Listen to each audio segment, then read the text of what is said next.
Hello, welcome back to sunny Portugal. We've been gone for almost 3 weeks on holiday back to the Netherlands, and we arrived back on the land the day before yesterday, and we're slowly having a look at what happened on our land. It's so fascinating to see how much growth there is again, how much change there is again, even more green than it already was before. And what we mowed, we have to mow again. That's how fast things grow in this part of the year, I guess.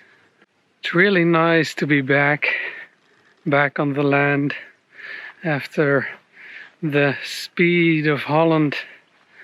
It's so nice to feel the calm and the easiness of Portugal, and especially being on our own land with not so many people around, in our own space, taking in the sounds of nature, the smells of nature, all the flowers blooming.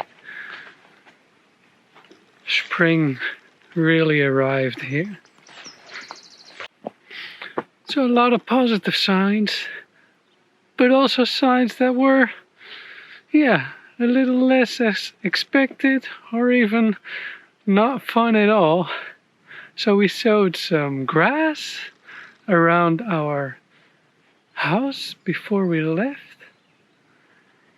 and the grass did grow, but we were kind of expecting it, hoping it would grow even more than it did. However, it did grow, so it sprouted, it's taken root, and maybe it just needs a little bit more time, or maybe we just expected too much of it in such a small period of time. And one of the biggest downsides was the path that we created next to our kiwi plant. It got completely destroyed by wild boars. So those wild boars are really getting to be a nuisance. So that's really kind of annoying, but it did do some good as well, those wild boars, because they turned around all the ground at the path. All the roots of the brambles that were still on the ground in that area, they're loose in the ground now, so we can easily pull them out. So at least it's not only negative, but still we really need to have a look in how we can live in harmony with those boars, because it's not really a nice thing if you create and they destroy something that needs some thoughts. So if you have any ideas about living in harmony with boars, let me know. You've already started, huh? Making the path again? Huh. Yeah, I don't know. I think we have to find a way to live with them. We need to live as well. Yeah, that's kind of the thing, huh? How can you live in harmony with nature? First thing we thought when we noticed, or when we heard, because we've got friends around that watch our land a bit, but what to do about those boars is, let's just fence up the whole area. You know, don't give them the chance to destroy. But is that really how we want to live with nature? I mean, we decided to live our life here in the countryside in Portugal. We moved here, not them. So anyway, enough said. We need to take care of some stuff. So Sylvia's taking care of the path, making that in order again. aligning all the wooden beams on the sides, and then pouring some more wood chips because we've got quite a pile of wood chips. So yeah, let's just do that, and then hopefully the boars found what they wanted in the pathway and we'll leave it alone for now. We'll see.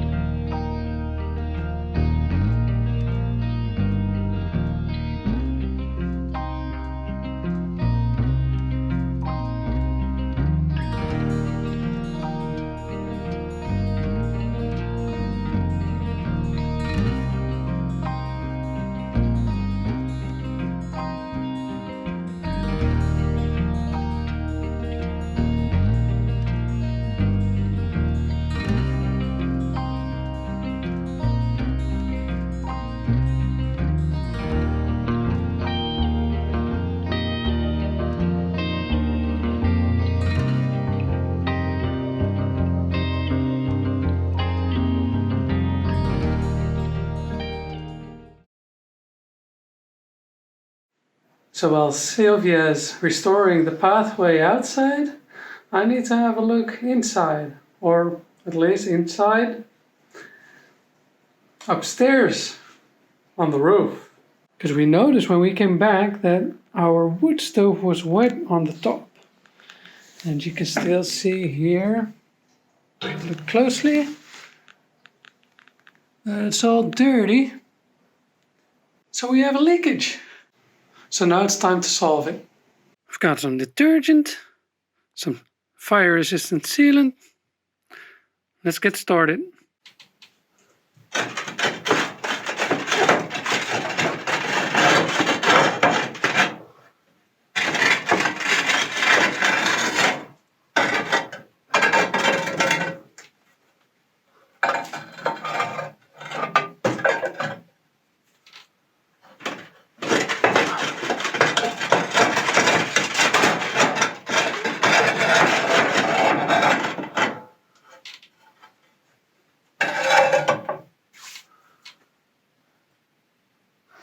That's definitely one of the positive sides of having an uninsulated roof.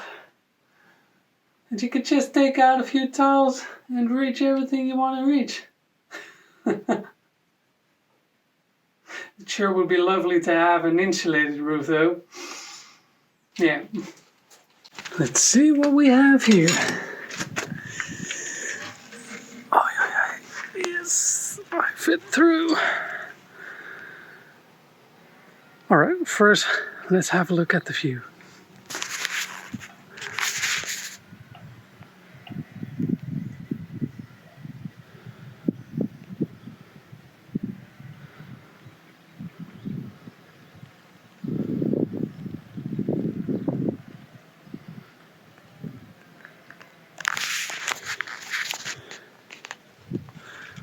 Not bad, eh? Alright, so you can see I've put some sealant here before, but that clearly doesn't hold. You can just pull it off like this.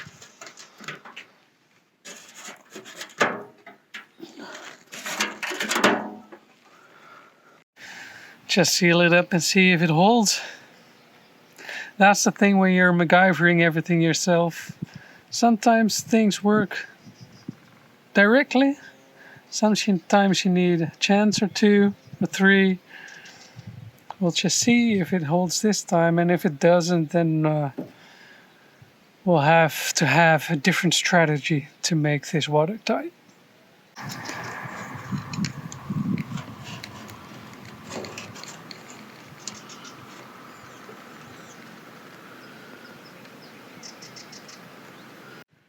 All done. I decided not to put any detergent on it to make it more flat, more even, more nice looking, because it's already not looking very nice, this part of the chimney. And you know, aesthetics isn't really a kind of thing if it's up in the air and no one sees it. So I thought I'll just leave it like this, because I thought that the detergent might have effect on how well it holds on the steel. So I'm just leaving it as is. and hopefully it will seal better this time. Now while I'm here, I'm going to show you what I'm going to do next. Because in the previous episode, you saw us trimming the area to make it more fire resilient. And that was on the south side of our land. And our house is on the northern side of our land.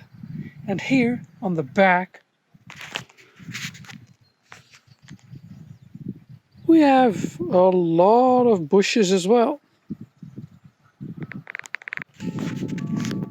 So why didn't we trim that already since it's so close to the house? Well, that's because it's also so close to the border. We only have like 2 meters of area at the back of the house, and then it's our neighbor land.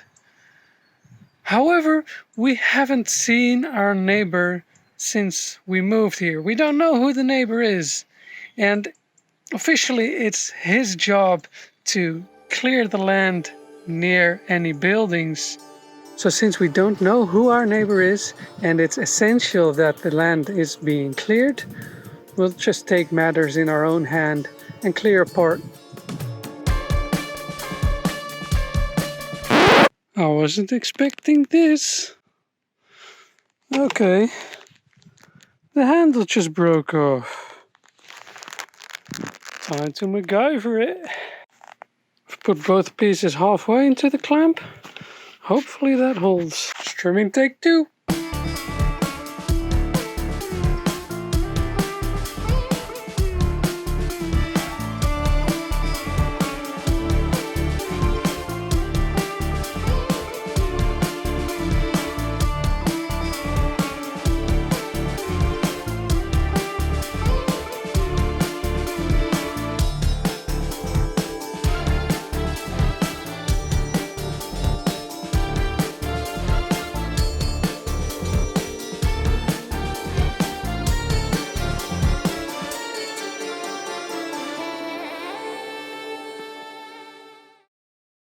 Wow, that was quite some destructive work, huh? Relentless, everything flat. Spiky bushes, pine trees, whatever vegetation was in between, everything cleared. Except 1 or 2 small cork oaks. Those I've let live. But yeah, other than that, very destructive. But not as destructive as a wildfire would be. And that's what we're doing this for. Alright, thanks for watching. See you in the next video. Ciao!